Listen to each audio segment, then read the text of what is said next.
첫 번째 시간에 우리 하나님은 어떠한 분이신가에 대해서 공부했죠. 한번 기억해 봅시다. 하나님은 나를 어떻게 해주셨어요? 만드셨어요. 하나님은 창조주 하나님이십니다. 그 다음에 하나님께서는 거룩한 분이라고 그랬죠. 하나님 나는 홀리다. 홀리 그 성경 우리가 봤습니다. 그 다음에 하나님께서는 나를 사랑하시는 분이다 이렇게 말씀해 주셨습니다. 또 하나님께서는 어떻게 해요? 나의 아버지가 되기를 원하시는 분이다 이렇게 말씀해 주셨습니다. 또 하나님께서는 지금도 살아서 우리와 함께 하시는 분이다 하고 알려주셨어요. 그 모든 말씀은 하나님께서 주시는 그 말씀, 하나님이신 성경을 통해서, 성령님을 통해서 우리가 알 수 있습니다. 지난 시간에는 하나님께서 우리에게 원하신 건 무엇일까에 대해서 공부했죠. 첫 번째로 뭐예요? 미가서 6장 8절 말씀대로 하나님께서는 우리가 하나님을 알기를 원하신다 이렇게 말씀하셨습니다. 또 하나님께서는 우리가 하나님의 독생자이신 올리비 같은 선인 예수 그리스도를 믿기를 원하신다 이렇게 말씀을 주셨습니다. 세 번째로 하나님께서는 우리가 하나님과 동행하는 그러한 자들이 되기를 원하신다 이렇게 말씀해 주셨습니다. 네 번째로 우리를 통해서 하나님께서 우리의 삶의 현장 속에서 믿지 않는 자를 우리가 구원하기를 원하신다 이렇게 말씀해 주셨습니다. 하나님께서 원하시는 그 모든 것들 우리가 성령님으로 충만할 때만 가능한 거예요. 우리가 사는 이 세상은 하나님이 계시는 곳과는 전혀 틀립니다. 이곳에는 원수도 있고 악한 마귀들도 들끓고 있고 또 이 세상이라는 악한 곳이 우리를 시시탄탄 노리고 있습니다. 그래서 우리가 항상 눈으로 보고 만지고 느끼는 그것 자체가 하나님과는 반대되는 그러한 것들이 너무 많은 그러한 세상입니다. 그래서 이런 세상에서 우리가 할 수 있는 것은 오직 믿음으로, 오직 하나님의 말씀으로, 오직 예수님의 그 말씀 따라서 우리가 살 적에 하나님께서 우리에게 원하시는 것들을 조금이라도 우리가 이 땅에서 내 육신이 있는 동안 행할 수 있다라고 하는 겁니다. 지금 이 시간에는 하나님은 왜 예수님을 보내셨을까라고 하는 그러한 주제로서 우리가 한번 우리 항상 예수님 얘기하는데 그 예수님을 왜 이 땅에 보내셨을까 한번 알아보도록 하겠습니다. 요한복음 3장 16절 여러분 다 외우죠? 내가 다 외우라고 했죠? 지난 시간에 다 외우자라고 그랬는데 요한복음 3장 16절 다 외워요? 못 외워요? 외워요? 예, 외우는 사람은 보지 말고 외우지 못하는 사람은 성경책을 보면서 다시 한번 외워보세요. 요한복음 3장 16절 146페이지에 있습니다. 시작. 하나님이 세상을 이처럼 사랑하사 독생자를 주셨으니 이는 그를 믿는 자마다 멸망하지 않고 영생을 얻게 하려 하십니다. 다시 한번. 하나님이 세상을 이처럼 사랑하사 독생자를 주셨으니 이는 그를 믿는 사람마다 멸망하지 않고 영생을 얻게 하려 하심이라. 아멘. 하나님께서 이 성경 말씀 보니까 예수님을 보내주셨다라고 지금 나오고 있어요. 예수님을 보내주셨대요. 하나님께서. 왜? 이 한 구절에 다 나와 있어요. 왜? 왜 보내주셨어요? 하나님이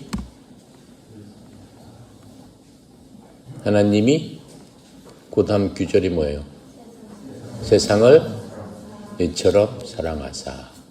사랑했기 때문에 누굴 보내죠? 독생자를 보내주셨는데 그러니까 뭐 어떻게 되는 거야? 그 다음 구절이 이를 믿는 자마다 멸망하지 않게 하기 위함이다. 멸망하지 않고 어떻게 된다는 거예요? 영생을 얻게 한다.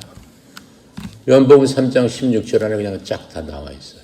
그러니까 요한복음 3장 16절은 어떻게 보면은 모든 사람들이 꼭 믿어야 될 구절이에요. 이것을 믿지 못하면은 소용이 없잖아. 이 말씀이 진실이다. 정말로 내가 죽고 그렇게 되면은 영생을 얻는구나. 이 말씀을 믿지 못하면은 무슨 소용이 있겠어요? 예수를 믿어도 말짱꽝이네, 거짓말이네, 이렇게 되는 거죠? 영생은 무슨 영생이야? 그냥 끝나는 거지. 이렇게 되는 거죠? 그래서 믿음이 중요하다라고 하는 거예요. 그래서 요한복음 3장 16절을 여러분이 믿음 안에서 굳게 붙잡고 있어야 돼요. 하나님이 세상을 이처럼 사랑하사 독생자 예수 그리스도를 주셨으니 이는 이를 믿는 사람들이 멸망치 않고 영생을 얻게 하려 하십니다. 영생을 얻게 하기 위해서 예수 그리스도를 누가 주셨다? 하나님이 이처럼 세상을 사랑하기 때문에 주셨다. 사랑하지 않는데 뭐 하려고 주세요? 줄 필요 없죠. 근데 예수님이 이 땅에 주셨기 때문에 예수님은 고통을 받았다 안 받았다? 받았다. 예수님은 고통을 받았다. 예수님 입장에서는 고통을 받으라고 이 땅에 보내심을 받았다라고 얘기하는 거예요. 그러니까 하나님 입장에서는 자신의 아들을 뭐 때문에? 세상 때문에, 세상을 어떻게 했기 때문에, 사랑했기 때문에 희생을 치르셨다라고 우리는 얘기하고 있습니다. 그 다음에 디모데전서 1장 15절을 한번 보겠습니다. 뒤로 넘어가면은 딤이라고 쓴 데 있죠. 딤을 찾아보면 디모데전서가 나와요. 바로 1장, 한 장 넘기면 15절이 되는 거죠. 337페이지죠. 15절 다 찾았어요? 함께 읽습니다. 미쁘다 모든 사람이 받을 만한 이 말이여 그리스도 예수께서 죄인을 구원하시려고 세상에 임하셨다 하였도다. 죄인 중에 내가 괴신이라. 무슨 얘기예요? 미쁘다 모든 사람이 받을 만한 이 말이여. 바로 요한복음 3장 16절이란 말이에요. 미쁘다, 아름답다, 즐겁다, 감사하다. 미쁘다에 거기에 다 속해 있습니다. 미쁘다 모든 사람이 받을 만한 이 말이여.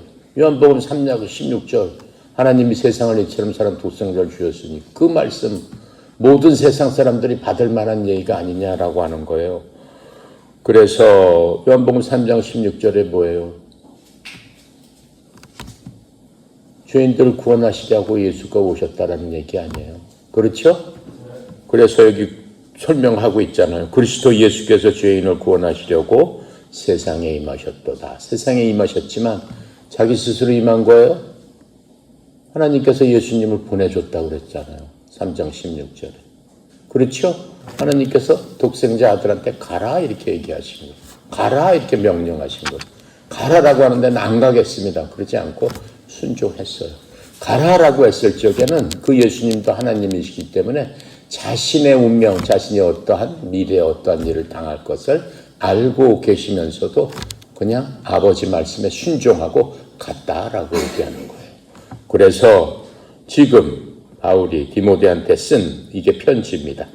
그 편지에 15절에 이렇게 설명한 거예요. 미쁘다 모든 사람이 받을 만한 이 말이요 그리스도 예수께서 죄인을 구원하시려고 세상에 임하셨도다 하였도다. 죄인 중에 내가 무엇이다? 괴순이라. 죄인 중에서도 내가 우두머리다 이렇게 얘기하고 있어요. 바울이 그렇게 얘기했으니까 우리는 어떤 사람이겠어요? 여러분과 나도 괴수가 아니겠어요? 괴수 중에 괴수입니다. 이래야 되지 않겠어요? 그래도 그 말씀을 통해서 어떻게 됐다는 거예요? 영생을 얻었다라고 하는 거예요. 더 이상 죄인이 아니다라고 하는 거예요. 더 이상 괴수가 아니다. 지금 얘기하는 거예요. 그러니까 그 말이 너무나 아름다운 말이 아니냐라고 얘기를 하고 있는 겁니다. 다시 한번 찾아보겠습니다. 누가복음 19장 10절로 우리 한번 찾아보도록 하겠습니다. 누가복음은 뒤로 가야 되겠죠? 누가복음 19장 10절.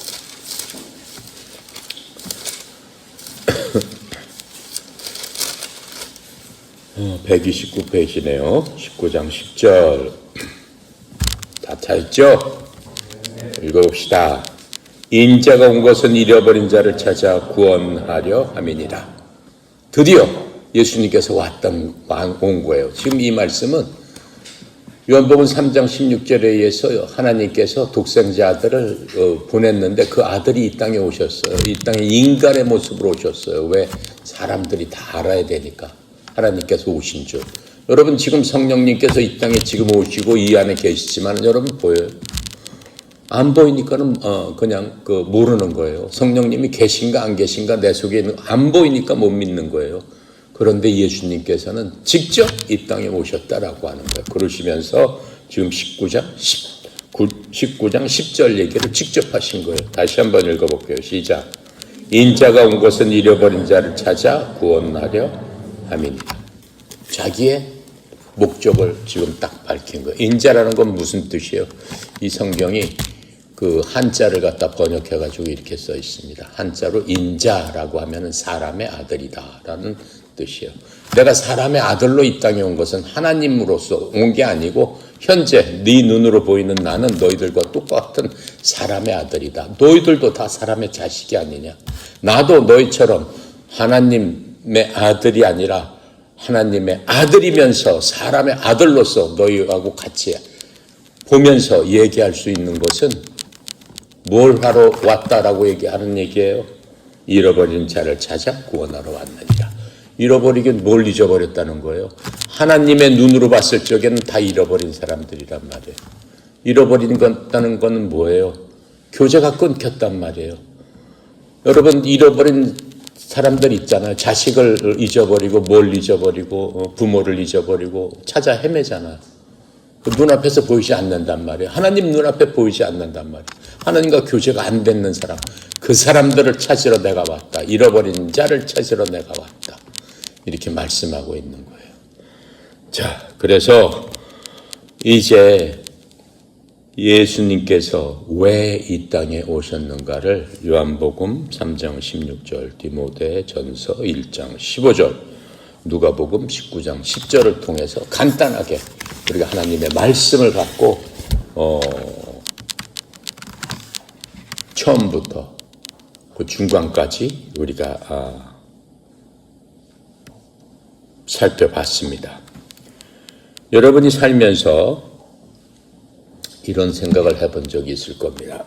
하나님은 정말 나를 사랑하신다는데 뭐 하나님께서 직접 하시면 되지 왜 예수님을 보내셨을까? 또 그냥 하나님이 죄를 용서해 주시면 되는데 뭐 때문에 복잡하게 예수님을 보내시고 여러 가지로 힘들게 하실까? 세 번째로 왜 십자가가 필요했을까? 그 모든 것들을 하나님을 믿으면서 생각을 하게 됩니다. 많은 사람들이 교회 다니면서도 예수님이 왜 오셨는지 정확히 알지 못하는 사람이 많이 있습니다. 예수님 오신 것에 대해서는 여러분들 뭐 예수님을 믿든 안 믿든 간에 어느 날은 전국적으로 모든 사람이 들뜨고 기쁜 날이에요. 성탄절이죠. 성탄절은 예수님의 탄생을 기념하는 겁니다. 천주교에서 적어 놓은 거죠. 근데 실제로 예수님은 12월 25일 오시지 않았어요. 절기상. 근데 이제 한 날을 특정해서 그냥 그 날을 예수님 오신 걸로 그 기념을 하는 겁니다. 그게 뭐 나쁜 건 아니죠. 예수님께서 굳이 내가 몇 월 며칠 날 왔다라고 성경에 말씀해 주시지 않고 있습니다. 알 필요가 없으니까 말씀을 안 하셨겠죠. 어쨌든 이 세상 사람들은 12월 25일을 성탄하는 예수님이 태어나셨다라고 해서 기념을 하죠. 또 교회 다니는 사람 중에서 굉장히 기뻐하는 게 성탄절보다 더 기뻐하는 게 부활절입니다. 부활절 보통 4월 10일 정도 되죠. 부활절 예수님께서 죽으시고 묻히셨다가 다시 태어난 것을 기념하는 바로 그 부활절. 여러분 교회 가면 부활절날 뭘 줘요? 계란 줘요.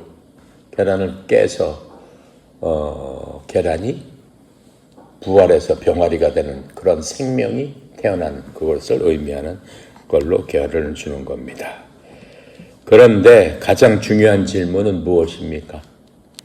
왜 하나님이 예수님을 이 땅에 보내셨을까라고 하는 거예요.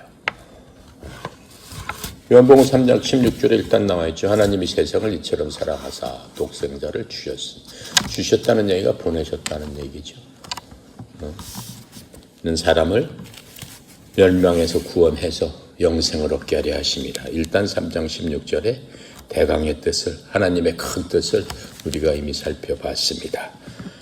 오늘은 이 질문에 대해서 성경이 주는 그러한 답을 함께 구체적으로 살펴보도록 하겠습니다. 첫 번째로, 하나님은 죄 때문에 잃어버린 우리를 구원하려고 예수님을 보내셨습니다. 3장 16절.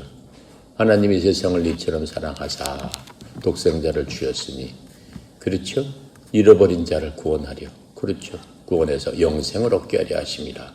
이렇게 말씀하시고 있어요. 잃어버린 자를 구원하시기 위해서 예수님을 보내셨고, 예수님 스스로도 이 땅에 오셔가지고 누가복음 19장 10절 우리가 읽은 대로 내가 온 것은 뭐예요? 잃어버린 자를 구원하려 함이니라. 이렇게 말씀하셨습니다. 성경은 사람들의 가장 큰 문제가 공부하는 것이 아니라고 말하고 있습니다. 그리고 외모도 아닙니다. 재산도 아닙니다. 학식도 아닙니다. 돈도 아닙니다.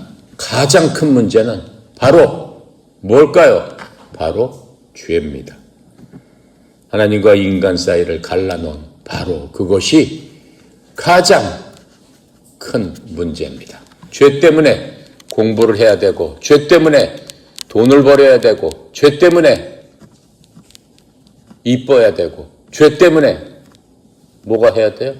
세상에 명예도 있어야 되고, 그 모든 것들은 죄 때문에 이 세상의 것들이 나오게 된 겁니다. 무슨 얘기냐? 죄가 없던 사람으로 한번 돌아가 보겠습니다. 하나님께서 사람을 만드셨습니다. 그 사람 이름은 아담과 하와다. 남자와 여자를 만들어 주셨습니다. 처음 만든 그 사람은 하나님의 형상으로 만드셨기 때문에 죄라는 것을 모르는 그러한 상태로 만들어졌습니다. 그 아담과 하와가 있을 적에 하나님께서는 아담과 하와를 위해서 공부를 시키셨습니까? 아담과 하와를 위해서 무슨 운동을 시키셨습니까? 아담과 하와를 위해서 명예를 갖게 하셨습니까? 학식을 갖게 하셨습니까? 지금 세상에서 추구하는 그런 것은 그 땅에는 하나도 없었고 그렇게 가르침을 받지도 않았습니다. 모든 것들이 하나님의 은혜 가운데 하나님께서 공급하시는 그 모든 것들을 통해서 행복하고 편안하게 즐겁게 삶을 영위할 수 있었습니다. 또 모든 것들이 사람이 노력을 하지 않아도 모든 동물과 식물과 모든 것들이 자기의 소산물을 다 풍성하게 내어 놓았습니다. 그래서 사람들은 어때요? 들에 나가면은 먹을 것이 풍부했기 때문에 그냥 따서 먹으면 됐습니다. 농사를 지을 필요도 없습니다. 모든 것들이 하나님의 말씀 안에서 스스로 자기 할 일을 열심히 찾아서 했기 때문에 모든 것들이 하는 것에 대한 방해물은 하나도 없었습니다. 지금 방해물은 뭐예요? 날씨가 방해가 되고 병충해가 방해가 되고 악한 무슨 세균이 방해가 되고 모든 것들이 방해가 되니까는 그냥 심어놓고 가만히 기다리면 열매를 맺습니까? 열매를 맺지 않죠. 농부들은 새벽부터 일어나서 밤늦게까지 수많은 일을 1년 365일 내내 해야지만 간신히 먹을 것을 찾고 있습니다. 많은 사람들이 삼성이니 LG니 좋은 회사에 들어가기 위해서 어때요? 새벽부터 밤늦게까지 죽기 살기로 공부를 해서 다른 사람을 이겨야만 내가 먹고 살 수 있는 그러한 곳에 들어갈 수 있는 게 세상입니다. 하지만 하나님께서 만들어줬던 그곳은 그러한 것들이 없이 하나님의 보호 아래, 하나님의 말씀 아래 모든 것들이 자기 할 일을 하는데 조금도 부족함이 없는 그런 곳이었습니다. 하지만 그 모든 질서가 깨진 것은 무엇입니까? 바로 죄라는 것 때문에 그 죄라는 것이 들어오면서 모든 질서가 깨지고 죄에 의해서 모든 질서가 새로 생겨나게 된 겁니다. 그렇기 때문에 전쟁이 일어나고 싸움이 일어나고 다툼이 일어나고 욕심이 생기고 시기가 생기고 질투가 생기고 모략을 하고 남을 업신여기고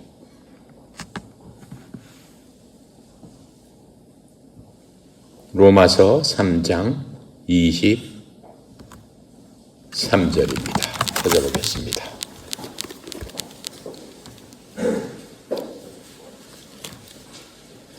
롬이라고 써있죠. 빨간데 로마서 3장 23절입니다. 사도행전 다음이죠. 242페이지 신약성경입니다. 찾았죠? 시작. 모든 사람이 죄를 범하였음에 하나님의 영광에 이르지 못하더니, 지금 내가 설명한 거예요. 하나님의 영광, 하나님의 영광이라는 게 뭐예요? 지금 내가 설명한 거예요. 하나님께서 모든 것을 그 질서대로 모든 것들이 스스로 자기 일을 할 수 있도록 하는 것. 하나님께서 처음 만들어 놓으신 대로 자기의 기능을 하고 자기의 역할을 하는 것. 그게 하나님의 영광이에요. 그러니까 하나님께서 맨 처음 만든 그 곳, 거기를 성경에서는 뭐라고 얘기해요? 낙원이라고 얘기하죠. 에덴 동산이라고 얘기하죠.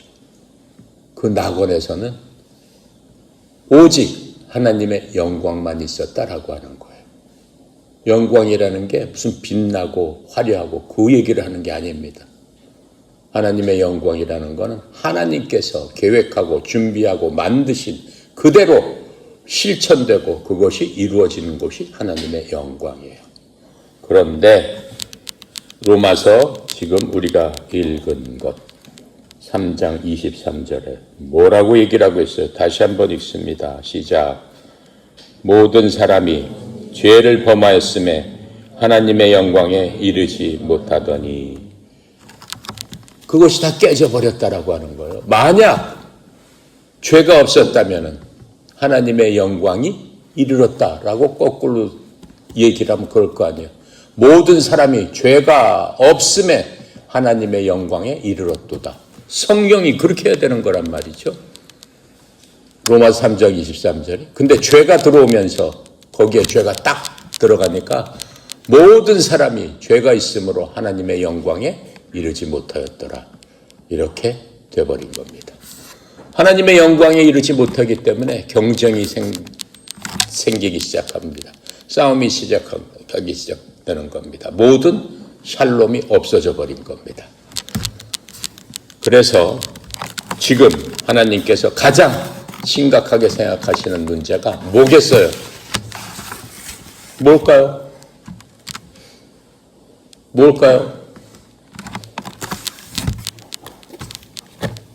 뭐겠어요? 심각한데?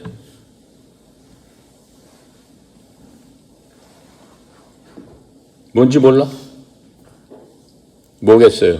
하나님께서 가장, 지금 내가 처음부터 여태까지 지금 설명했는데 종목이 뭐겠어요? 뭘 것 같아? 가장 심각하게 생각한 게. 그 상황을 보시면서 뭐 때문에 하나님께서 누굴 보내셨어? 예수님을 뭐 때문에 보내셨어? 죄 때문에 보내셨잖아. 그래, 죄 때문에 보내셨잖아. 지금 내가 그 죄 갖고 얘기하는 거지. 하나님이 가장 심각하게 생각하는 게 죄라고 그랬잖아. 모든 사람이 죄가 졌기 때문에 하나님의 영광에 이르지 못하더라. 이렇게 얘기했잖아요. 하나님께서 사람을 지었을 적에는 그 사람은 오직 하나님의 영광 가운데 살아라. 그게 하나님의 뜻이란 말이에요. 그러니까 여러분과 내가 어떻게 살아야 돼요? 하나님의 영광에 이르도록 살아야 되는데 무엇이 그것을 가로막았다는 거예요? 무엇? 죄. 바울이 얘기했잖아요. 금방 얘기했잖아요. 바울이. 디모데전서에서. 뭐라고 해? 내가 죄인 중에 괴수도라. 그리스도께서 그 죄를 사려고 오셨는데 나는 죄인이었다. 나는 죄인 중에서도 나는 괴수 같은 그러한 자다. 이렇게 얘기하고 있잖아요. 그러니까 하나님 앞에 가장 큰 하나님께서 가장 크게 문제로 갖고 있는 바로 그 죄란 말이에요. 죄가 가장 큰 문제예요. 하나님께서 가장 큰 문제면은 우리한테도 가장 큰 문제가 아니겠어요? 그렇죠? 바로 죄 문제예요. 죄는 굉장히 심각한 겁니다. 죄를 통해서 하나님과 내 사이가 갈라진 거예요. 하나님과 여러분 사이가 갈라진 거예요. 그 죄만 없었더라면 여러분 하나님의 영광입니다. 하나님의 영광이에요. 나도 하나님의 영광이에요. 그런데 성경 14권이나 하나님의 성령님의 그 감동에 의해서 진 바울이 뭐라고 얘기해요? 난 죄수인데 여러분도 죄수지만은 죄수 중에서도 나는 가장 큰 죄인 괴수입니다. 이렇게까지 얘기를 한단 말이죠. 그 사람은 왜 그런 얘기를 했을까요? 그 사람이 무슨 죄인 중에 괴수 중에 괴수겠어요? 하나님을 위해서 결국은 목까지 잘려서 죽은 사람인데 왜 그랬을까요? 하나님의 말씀을 너무나 뼈아프게 잘 알고 있기 때문에 그런 고백이 안 나올 수가 없었던 거예요. 그런 고백이 안 나올 수가 없었어요. 그래서 이 죄 문제가 얼마나 큰지 알 수가 없는 겁니다. 자, 그래서 이 죄는 하나님과의 연결을 끌어놓는 바로 그러한 역할을 하고 있는 겁니다. 여러분 휴대폰 갖고 있죠? 휴대폰 다 있죠? 휴대폰이 와이파이가 끊기면 어떻게 돼요? 작동이 안 되잖아. 깜깜해지잖아. 와이파이가 끊기면 여러분 마음이 어때? 어때요? 편안해요? 어때요? 불안해요? 답답해요? 짜증나요? 그렇단 말이에요. 지금 그 마음이 하나님의 마음이란 말이에요. 바로 죄 때문에 여러분 핸드폰의 와이파이가 끊긴 것처럼 하나님과의 연결이 끊겼다라고 지금 말씀하고 있는 겁니다. 내가 예를 들어볼게요. 이제 어떤 학생이 학교에서 시험을 쳤습니다. 시험을 완전히 망쳐버렸어요. 그래서 엄마가 진짜 얘 이번 시험이 얼마나 중요한지 입시가는데 너무나 중요한 시험이라고 해서 아주 기도도 하고 열심히 그냥 공을 들였습니다. 근데 그 학생은 시험 결과가 완전히 망쳤다는 걸 알고 부모님이 너무 실망할까봐 또 부모님한테도 혼날까봐 연락도 하지 않고 집에도 도저히 들어갈 수 없었어요. 그래서 집에도 들어가지 않았어요. 며칠 동안 집을 들어가지 않았어요. 부모님이 놀래가지고 온 동네를 다 다니셨습니다.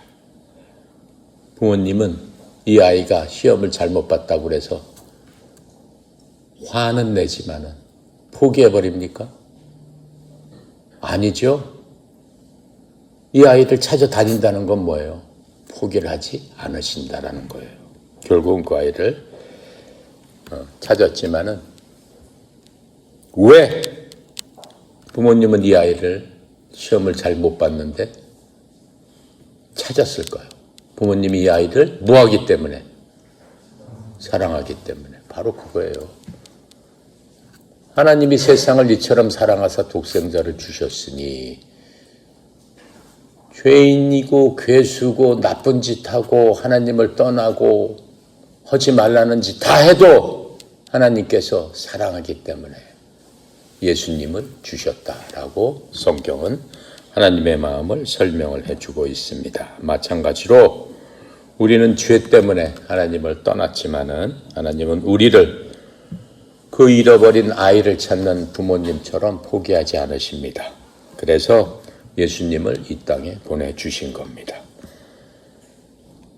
누가복음 19장 10절 말씀처럼 사람의 아들은 잃어버린 자를 찾아 구원하러 내가 왔느니라. 이렇게 예수님도 본인의 사명을 너무나 잘 알고 사람들한테 그렇게 말씀하신 것을 볼 수 있습니다. 두 번째로 하나님은 왜 그냥 용서하지 않으셨을까요? 예수님 보내지 말고 하나님께서 그냥 사람을 만드셨는데 만들어 주신 분이 그걸 용서하지 못하실 수 있을까요? 중요한 질문이 생깁니다. 하나님께서는 천지 만물을 지으신 그분이 그냥 용서해 주셨으면 좋을 텐데 복잡하지 않게. 하지만 하나님께서는 우리를 사랑하시지만 하나님의 성품은 공의의 하나님이다 이렇게 말씀하고 계세요. 공의의 하나님이 아니면은 우리가 하나님을 신뢰할 수 없기 때문에 그렇습니다. 공의의 하나님이라는 게 뭐예요? 잘못된 거는 잘못됐다고 해야 되는 거고 잘된 거는 잘됐다고 해야지. 잘못된 거를 내가 기분 좋을 적에는 그냥 눈 감아주고 내가 기분 나쁠 적에는 잘한 것도 잘못됐다고 트집잡고 그게 공의예요. 그런 분을 믿을 수 있어요, 없어요? 여러분은 그런 분한테 신뢰가 가요, 안 가요? 안 가죠. 환경이나 자신의 감정이나 어떠한 상황이 있을지라도 팩트대로 객관적으로 한번 정해놓은 것, 이것은 잘못된 겁니다 라고 하면은 잘못된 거예요.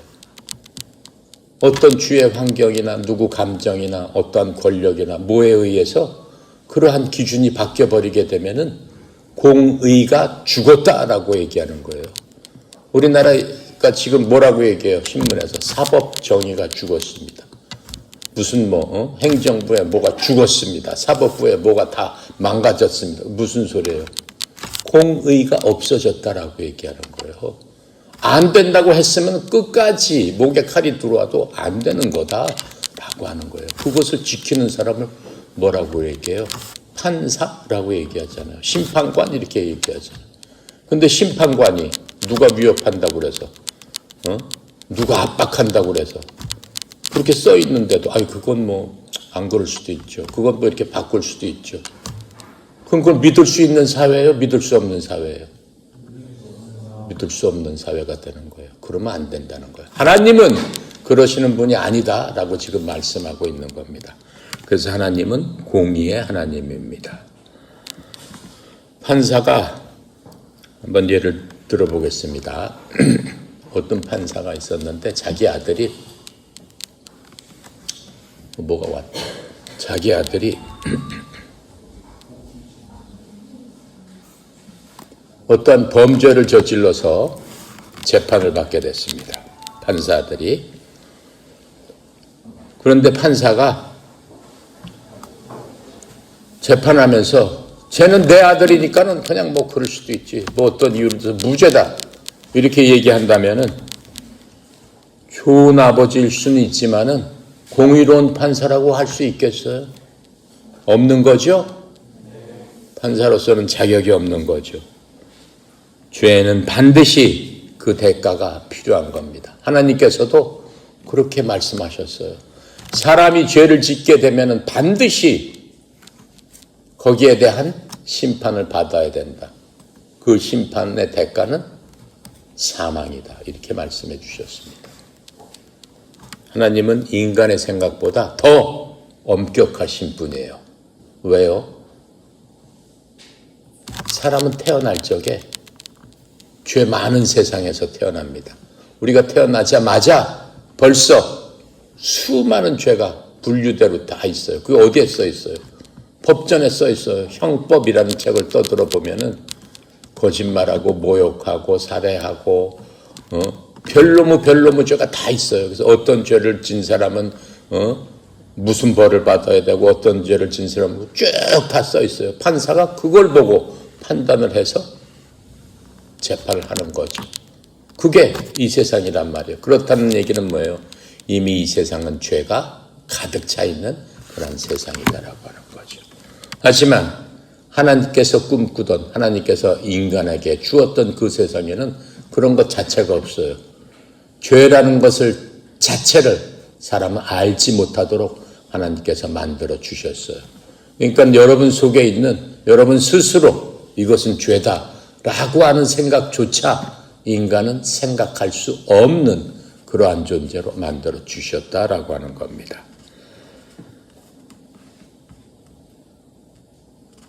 로마서 6장 23절 다시 한번 찾아볼게요. 한 장 넘깁니다. 로마서 6장 23절 찾았어요? 함께 읽어봅시다. 시작. 죄싹은 사망이요 하나님의 은사는 그리스도 예수 우리 주 안에 있는 영생이니라. 이렇게 얘기하고 있어요. 여기서 은사라는 것은 하나님의 선물을 얘기하는 거예요. 죄싹은 죄를 지었으면은 죽어야 된다 이렇게 써 있어요. 하나님의 선물은 그리스도 예수 우리 주 안에 있는 영생이니라. 하나님의 선물은 그리스도 우리 주 안에 있는 영생이니라. 이게 무슨 뜻이야? 이렇게 읽으면 굉장히 어렵죠. 하나님께서 죄를 지면은 다 죽어야 되는데 하나님께서 선물을 주셨다 지금 얘기하고 있는 거예요.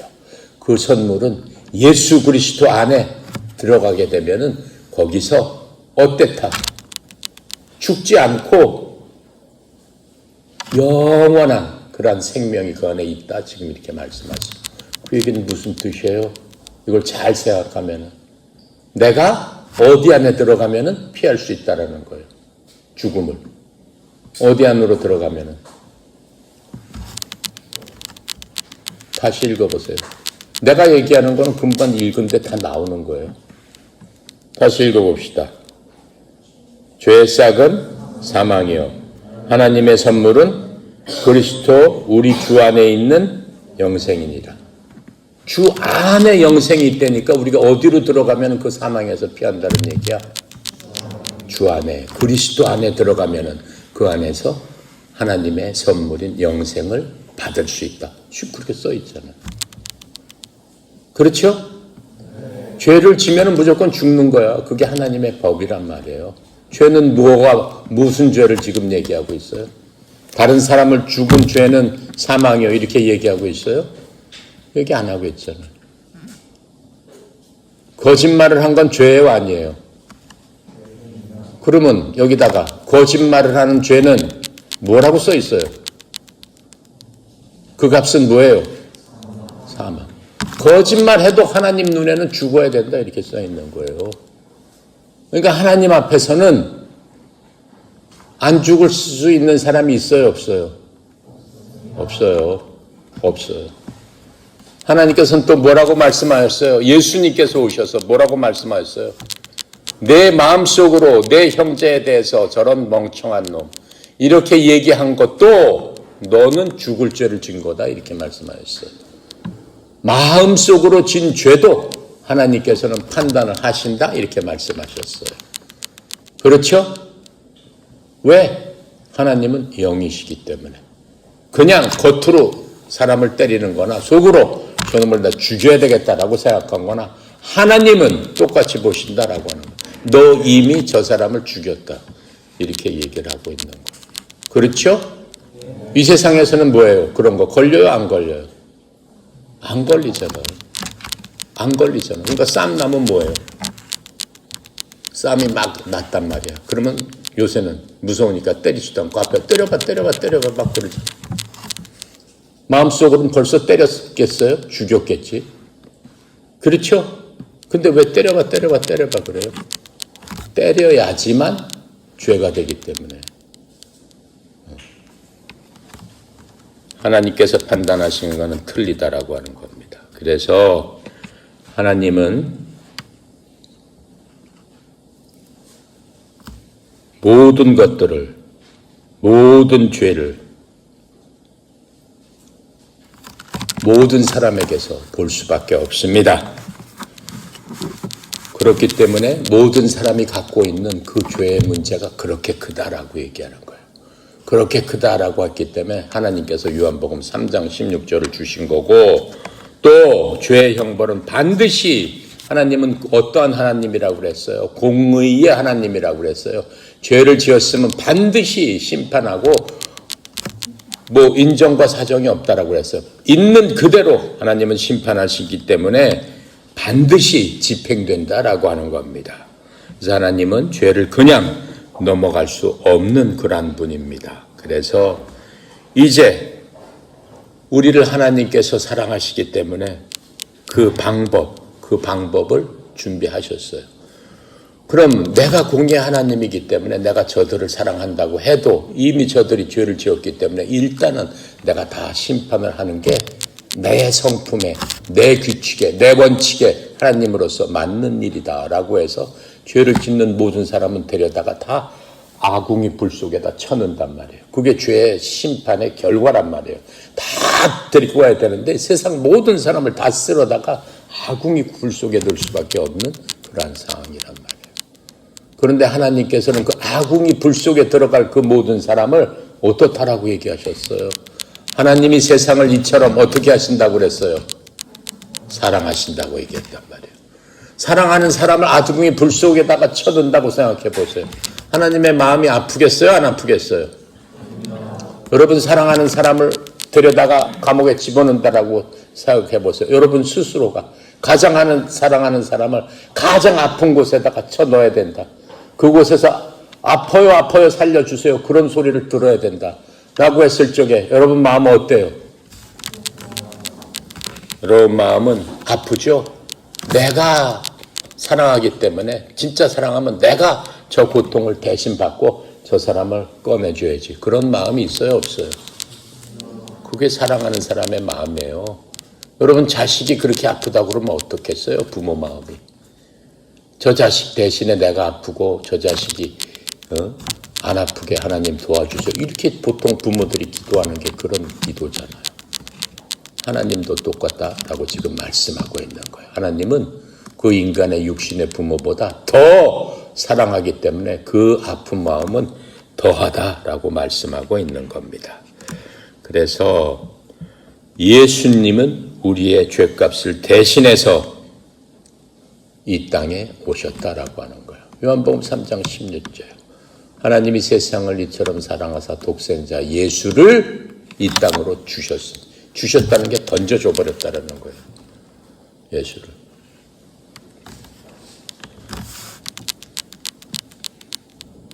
이사야서 53장 6절 찾아봅니다.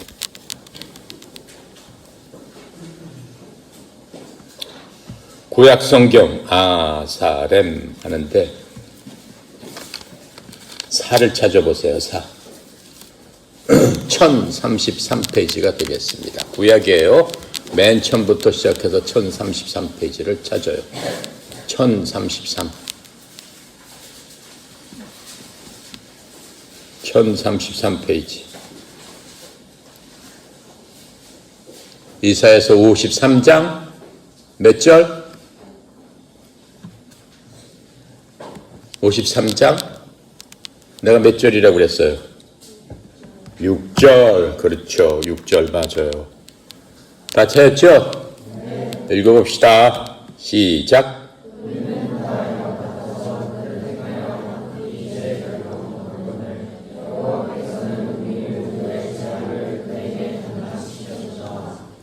자, 이 세상 사람을 얘기하는 거예요.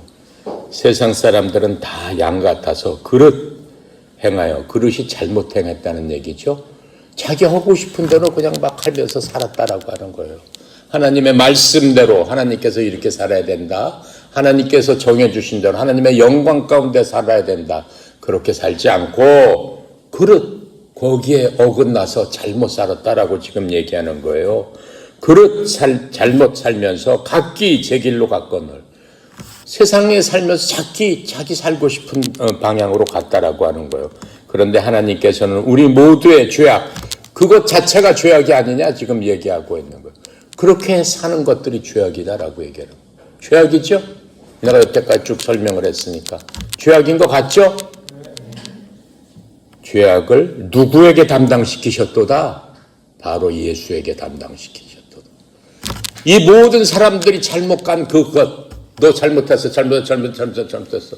너도 잘못하고 잘못했어. 뭐뭐 잘못했어. 글로 써봐라. 뭐 수만 장을 써도 부족하겠죠. 그 모든 것들을 모아서 네가 다 책임져 그랬다는 거예요. 누구한테 다 담당시키셨다고 그랬어요? 그에게 담당시키셨다. 하나님이 세상을 이처럼 사랑하사 독생자를 주셨으니, 그렇죠?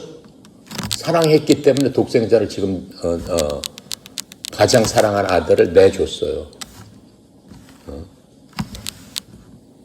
이는 사람들이 멸망하지 않고 영생을 얻게 하려 하심이라. 지금 그릇되게 간 모든 사람들은 죄로 인해서 아까 뭐라고 얘기했어요? 로마서 6장 23절에 죄의 값은 무엇이다? 사망이다. 다 죽어야 된다는 말이에요. 다 죽어야 되는데 그 죽어야 될 것을 자기 아들한테 내주면서 내가 이 모든 것들을 다 책임져라 이렇게 말씀하셨어요. 그러면서 내가 대신 죽어라 이렇게 말씀하셨단 말이에요.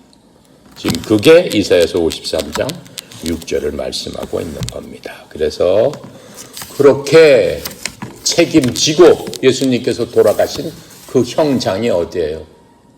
갈보리산 위에 서 있는 그 십자가가 예수님께서 그 모든 것들을 짊어지시고, 그렇다면은 제가 이 모든 사람들의 죄를 다 안고 죄가 하나님 내 아버지께서 만들어 두신 공의의 심판대로 제가 심판을 받겠습니다. 어떻게 받았어요? 로마서 6장 23절 공의는 뭐예요? 죄의 값은 사망입니다. 네가 죄를 네가 짊어졌으니 그럼 네가 죽어야지. 그 공의대로 죽어야지. 죄의 값대로 죽어라. 이렇게 하셨다라고 하는 거예요. 이해가 가요? 자, 그래서 이 십자가는 하나님의 사랑이 공의가 만나는 장소입니다. 그 십자가는 누구 때문에 세워졌어요? 하나님이 세상을 이처럼 사랑하사. 우리를 사랑하기 때문에 세울 수밖에 없었어요. 사랑하는 사람이 어떻게 돼요?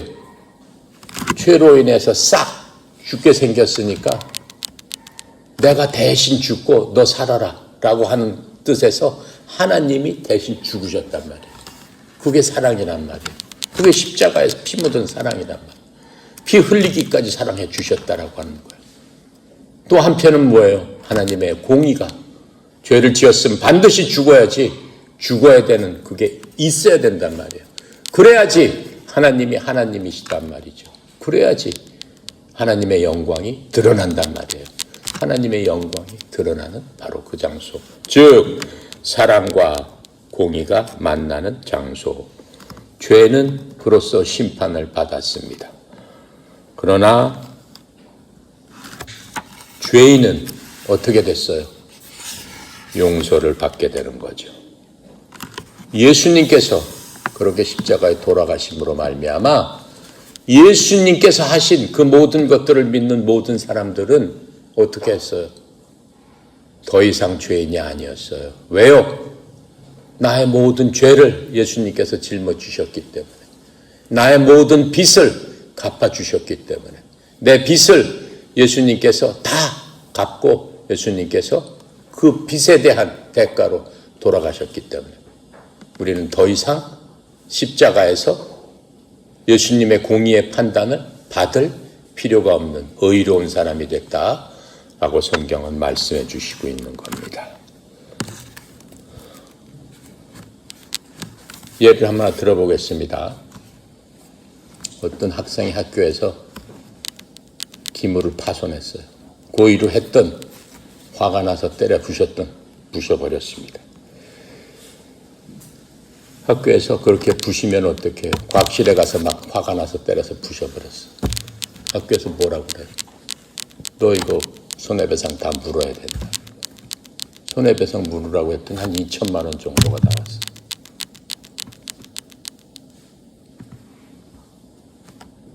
그런데 그 학생은 2천만 원을 갚을 능력이 있어요? 없죠. 학생이 무슨 2천만 원을 갚을 능력이 있어. 부모가 갚아야 되지만 부모도 그렇게 넉넉한 집안의 애가 아니었어요. 그때 교장 선생님께서 학생의 그러한 처지, 환경 그런 것들을 다 보시고 내가 갚아주마. 근데 교장 선생님께서 그 2천만 원을 갚아주셨습니다. 그렇게 갖게 되니까는 안 갖게 되면 어때요? 학생 소년원 가는 거죠. 귀물을 파손하고 법에 정해져 있으니까. 네. 돈을 갖고 기 때문에 손해배상을 다 했기 때문에 법은 지켜진 겁니다. 학생은 형무소 가요, 안 가요? 갈 필요가 없죠. 교장 선생님이 다 물어줬기 때문에 학생도 살아났습니다. 지금 이 얘기는 뭐예요? 예수님의 십자가가 바로 그런 거다라고 얘기하는 거예요. 우리는 돈으로 따지면은 따질 수 없는 엄청난 그러한 빚을 졌습니다. 그 빚으로 갚을 수 있는 거는 죽음밖에 없어요. 유황불이 활활 타는 곳에 가서 영원히 그곳에서 갚아야 되는 게 그 죄입니다. 죄값입니다. 하지만 하나님의 독생자 아들 예수님께서 오셔서 여러분과 나의 모든 그 빚을 내가 갚아주마 라고 하면서 그분이 십자가에서 다 갚아주셨어요. 어떻게 됐어요? 우린 더 이상 빚을 갚았기 때문에 죄인이 아니죠. 그리고 우리는 더 이상 빚 때문에 그 죽음의 저주의 장소에 갇힐 일이 없습니다. 그래서 우리는 자유로운 자가 됐다라고 하는 겁니다. 예수님의 십자가의 은혜가 바로 그것이다라고 하는 겁니다. 예수님께서 오시기 전에 그때는 그러면 어떻게 했을까요? 예수님이 오시기 전에 사람들은 다 어디에 가 있을까요? 어떻게 그 사람들은 살아날 수 있을까요? 예수님의 십자가는 2000년 전에 갑자기 등장한 것이 아닙니다. 구약 4000년 동안에 십자가가 자라나고 있었습니다. 여러분, 6월절 어린 양이라는 얘기 들어봤죠? 예수님을 양으로 비유합니다. 출애굽기에 보면은 하나님은 어린 양을 죽이고 그 피를 문설주에 바르게 하셨습니다. 이집트에서 하나님께서 내린 10가지 재앙 중에 마지막 재앙인 죽음의 천사가 이집트의 모든 집안에 들어갔을 적에 하나님께서 이스라엘 노예로 있었던 백성들에게는 너희 집에 문설주에 어린 양의 피를 발라서 문설주에 칠해 놓으면 그 피가 있는 곳은 죽음의 사자가 그 집을 해치지 않고 넘어가리라 이렇게 말씀해 주셨습니다. 바로 피가 있는 집은 심판을 받지 않았고 어린 양이 대신 죽었기 때문에 죽음이 그 집을 지나쳤습니다. 이미 죽음이 그 집에 있었기 때문에 지나치게 된 겁니다. 그것을 속죄일이라고 합니다. 레위기 13장에서 보면은 이스라엘은 대제사장이 매년 7월 10일 날 온 국민의 죄를 대신해서 양을 잡아서 그 양에게 온 나라의 죄를 뒤집어 씌우고 양을 죽이는 그러한 일들을 행했습니다. 그게 하나님께서 온 백성의 죄를 속하기 위해서 그 백성들을 위해서 양에게 죄를 뒤집어 씌우고 그 양을 광야로 내보내라. 광야에서 떠돌다가 들짐승에게 잡혀 죽도록 하는 겁니다. 아세셀 양이라고 얘기를 합니다. 죄를 담당하는 그러한 희생, 바로 그 희생물로서 양을 선택하게 하신 겁니다. 예수님이 오셨을 적에 침례자 요한이 예수님을 보면서 한 얘기가 있죠. 요한복음 1장 20절입니다. 요한이 예수님께서 자기에게 오시는 것을 보고 이르되 세상 죄를 제거하시는 하나님의 어린 양이로다 이렇게 얘기를 했습니다. 구약의 모든 희생 제사는 예수 그리스도를 예표로 하고 있습니다. 4000년 동안 그 제사가 없었던 게 아닙니다. 짐승이 대신해서 그러한 일들을 했습니다. 매년 개인적으로는 죄를 질 때마다 하나님 앞에 내 목숨 대신에 이 동물의 피로써 저를 죽은 걸로 생각하시고 죄를 용서해 주시옵소서 이렇게 얘기했습니다. 그리고 온 국민을 위해서는 대제사장이 1년에 한 번씩 주님 앞에 나가서 내가 지금 설명한 그대로 행해야 됐습니다. 이제 예수님께서 한 번에 영원한 구원을 이루어 주신 겁니다. 구약의 계시는 반복되었습니다. 구약의 제사도 매년 반복되었습니다. 매년 드려져야 됐습니다. 그러나 이제 예수님께서 오셔서 단 한 번에 모든 것들을 끝내 주셨다라고 성경은 얘기하고 있습니다. 히브리서 9장 26절부터 28절까지 찾습니다.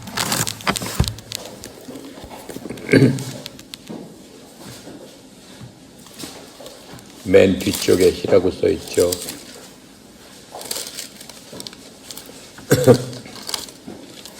히브리서 9장 26절부터 28절까지입니다. 찾았어요? 함께 읽습니다. 그리하면 그가 세상을 창조할 때부터 자주 고난을 받아야 할 것이로되 이제 자기를 단번에 제물로 드려 죄를 없이 하시려고 세상 끝에 나타나셨느니라.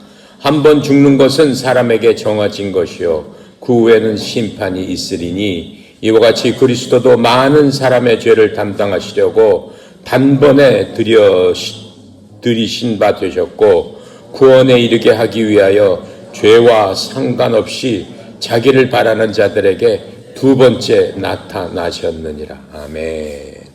자, 예수님께서는 예전에는 엄청나게 그렇게 많은 희생제사를 드렸지만 이제 예수님께서 오셔서 단 한 번에 그 모든 것들을 끝냈기 때문에 더 이상 여러분과 내가 짐승 데리고 가서 내 죄 대신에 이 짐승 죽이고 저를 살려주세요. 그럴 필요 없다라고 지금 말씀하고 있는 겁니다.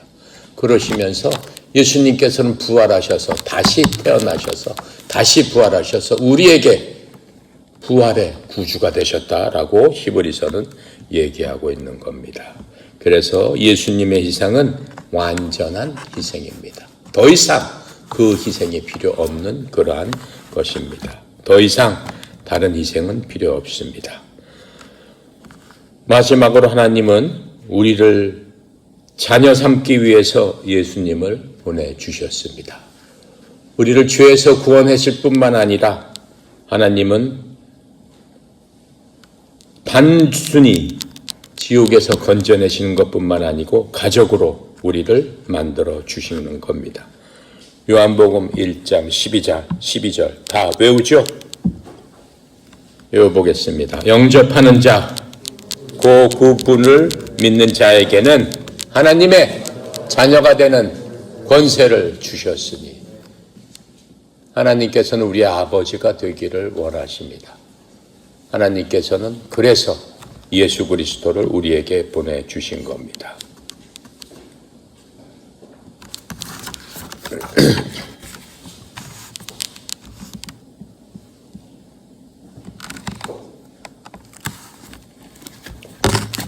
오늘 하나님이 우리에게 원하시는 것은 무엇입니까?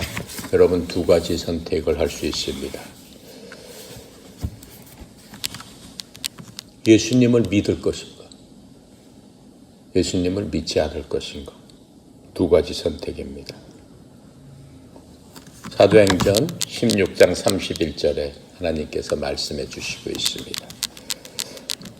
주 예수를 믿으라. 그리하면 내가 구원을 받고 내 집이 구원을 받으리라. 그게 하나님께서 우리에게 오늘 이 시간에 하시고 있는 말씀입니다. 여러분은 예수님을 믿겠습니까? 아멘. 그렇죠? 오늘 말씀을 정리해 봅니다. 하나님은 왜 예수님을 보내셨을까요? 첫 번째, 죄인을 구하기 위해서. 두 번째로, 하나님의 사랑을 나타내기 위해서. 세 번째로, 죄값을 대신 담당하기 위해서. 요한복음 3장 16절 안에 그대로 다 있습니다. 또 구약의 모든 희생제사를 이제 더 이상 드리지 않고 단 한 번에 영원부터 영원까지 완성시키시기 위해서 예수님을 보내주셨습니다. 또 우리가 하나님의 자녀로서의 삶을 살게 하기 위해서 예수님을 보내주셨습니다. 또 영원한 생명을 주시기 위해서 예수님을 보내주셨습니다. 십자가는 하나님께서 우리를 사랑하신다는 가장 강력한 증거입니다. 그만큼 아무도 사랑을 할 수 없는 겁니다. 그래서 여러분이 앞으로 여러분의 앞날 난 어떻게 해야 될까? 뭘 하고 살까?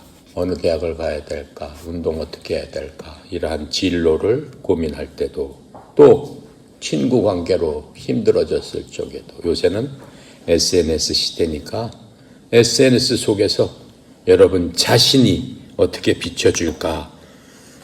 여러분의 가치를 그런 곳에서 찾으려고 할 때도 반드시 기억해야 됩니다. 나는 하나님께서 독생자를 보내실 만큼 사랑받는 사람이었다. 사랑받는 사람이다.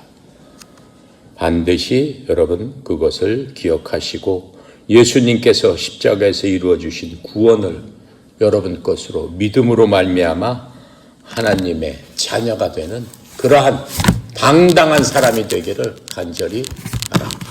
기도합니다. 감사하시고 거룩하신 하나님, 참으로 오래 감사합니다. 하나님께서 예수님을 왜 보내주셨는지 우리가 하나님의 말씀을 통해 하나님의 마음을 들여다보고 그 하나님의 마음을 우리가 느끼고 감사하며 다시 한번 주님 앞에 나갑니다. 그리스도 안에 있으면은 새로운 창조물이라 보라 이제 새 것이 되었도다. 주님 말씀하신 대로 새로운 창조물로서 하나님의 자녀로서 당당하게 이 세상을 이기며 사는 저희들 다 되도록 주여 도와주시옵소서. 우리 협회를 향한 특별히 사랑하는 자녀들을 향한 예수 그리스도를 보내주신 그 하나님의 크신 사랑에 감화 감동하게 하시고 매일매일 삶에서 하나님의 사랑을 넘치게 느끼며 감사하며 기쁨으로 살 수 있는 저희들 다 되도록 도와주시옵소서. 협회를 이끌어 나가는 송영희 사장님 주님 축복하여 주셔서 예수 그리스도의 치신 권능과 크신 사랑으로 이제까지도 인도하셨사오니 아버지 하나님이여 우리 협회가 하나님 기뻐하는 협회 되도록 주의 종의 여육감과 강건함으로 하나님의 자원을 흘려보내는 통로가 되어서 모든 사람에게 기쁨을 주도록 주님 역사하여 주시옵소서. 오늘도 모든 것 주님 앞에 온전히 맡겨드립니다. 감사드리며 우리 주 예수 그리스도 이름으로 기도드렸습니다. 아멘.